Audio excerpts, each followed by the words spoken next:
Alright, what's going on, everybody? So yesterday I saw Spider-Man Far From Home, and I want to do a quick review for the movie. So if you guys haven't seen the trailer and everything, basically the whole premise of the movie, Spider-Man, Peter Parker, he's reeling, he's still hurt from Iron Man dying, from the events of Infinity War and everything. He is tired, he just wants to take a break. The world is wondering who's going to be the next Iron Man, and he feels like he has really big shoes to fill. And so with this, he wants to just go on a vacation with his class, tell Mary Jane how he feels, have fun with Mary Jane, and just chill out.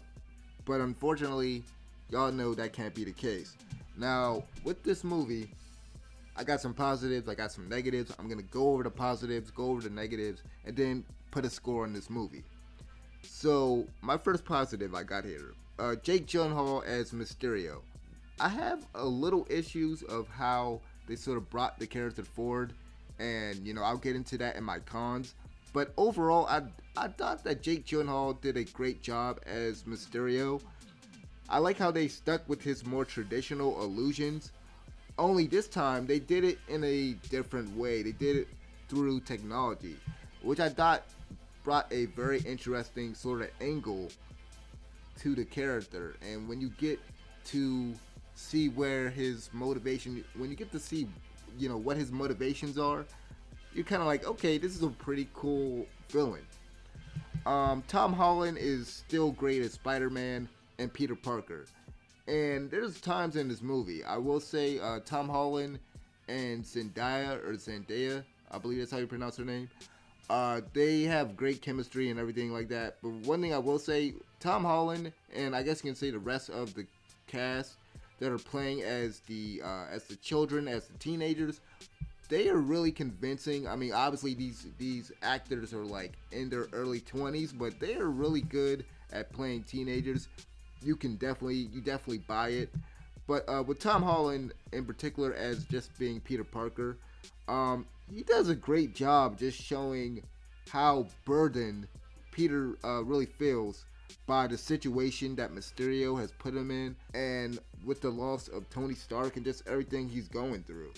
You can really tell how great of an actor Tom Holland is. A lot of people like to say he's the best Spider-Man. I don't necessarily agree with that, but I think he's a great live action interpretation of the spectacular Spider-Man. While I feel like Tobey Maguire, he was more of a great interpretation of the 1990s Spider-Man cartoon that I used to watch as a kid. But anyway, the next positive, I would say the special effects was pretty good. The action scenes were pretty good. I will say there were some times where I felt like the CGI, the special effects, they kind of were a bit messy, mainly when Peter and Mysterio are fighting the elementals, but it's nothing that really truly brings down the movie. And I think that's pretty much all I gotta say about the positives, really. With the negatives, man, I'm gonna be honest, I'm still not entirely on board with this more technology-based Spider-Man, and I'll kind of get into why with my other negative. But another issue that I also had, so I'm not really a fan of this new interpretation of Mary Jane. I'm not a fan of her being just as awkward as Peter. She says some funny stuff sometimes, sure, but outside of that, I just don't really like it. Like in Homecoming, it was okay. Like, it's just not like how Mary Jane, how the character was traditionally, and I don't really like it that much. The villain was a nobody that Tony pissed off. So this is gonna be me elaborating on that last negative. Now I can elaborate on that. So the villain was just another character, another nobody that Tony pissed off, and we've seen this before. We've seen this in Iron Man 3. We've seen this in other movies where basically Tony inadvertently creates a villain. Tony pissed so many people off. So I have a problem with this. Because like I mentioned, this is the second time that Peter has to defeat a villain who's basically had a grudge against Tony Stark. Because it was the same thing with Homecoming, with Michael Keaton's character, Vulture. He was pissed off by Tony Stark. Once again, something Tony Stark did with the damage control that messed with Michael Keaton's character's life. I wish they gave Mysterio a different backstory and perhaps more of a connection to Peter, like with Doc Ock in Spider-Man 2.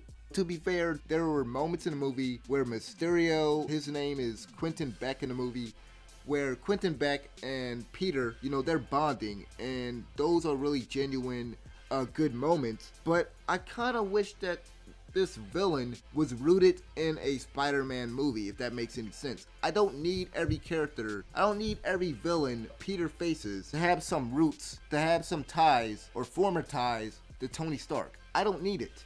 I want a genuine, authentic Spider-Man story, and I think that's why some people might not like, or might have not had liked the last Spider-Man movie, and then with this movie. It's not a terrible movie, it's not a bad Spider-Man movie. I don't think Homecoming was a bad Spider-Man movie, but they're obviously trying to shake things up with what they're doing with some of the characters and stuff like that. But with this, I feel like it's kind of like the same issue I've had with some of the newer Spider-Man cartoons, where Spider-Man, because now that he's connected with the MCU and everything, a lot of his story, a lot of his focus and everything, there's still these ties with Tony Stark. There's still these ties with Iron Man. Like in the cartoon, Spider-Man constantly talks about how he wants to be an Avenger. You basically have Nick Fury, SHIELD, giving him missions and stuff like that.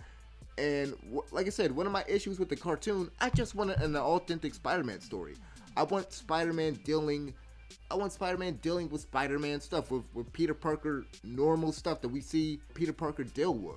Peter traditionally has always had a hectic life in the comics and in the cartoon. But with some of the things they are doing with this new interpretation, he really doesn't have that hard of a life. And when you see it in a movie, like, you got Happy Hogan, Tony's former friend, he's got a plane and everything. Peter, he's got access to all this technology because of Tony Stark. This version of Peter Parker has it good. He has it good for the most part. I mean, yeah, they made a point in the movie to basically show you that he's kind of living in Tony Stark's shadow. He's kind of living in the shadow of Iron Man, because like I mentioned before, the world is wondering who's going to be the next Iron Man, and he feels like he can't live up to Iron Man. But the problem is, like I mentioned before, traditionally, Peter Parker has always had a hectic life. And one of the reasons why people love the character is because he's so relatable. There's so much crap going on in Peter's life. Him having to juggle his identity, having to keep his identity, the people that he loves safe, and just trying to live a normal life. And I feel like they only got maybe 2 out of 3 of those things, maybe not even all of one of those points. And with this movie, I just wish, and I'm hoping for the next Spider-Man movie, please don't have the villain have some type of connection to Iron Man, to Tony Stark. It might just be me nitpicking, but like, there's a point in the movie where Peter Parker is picking a new suit.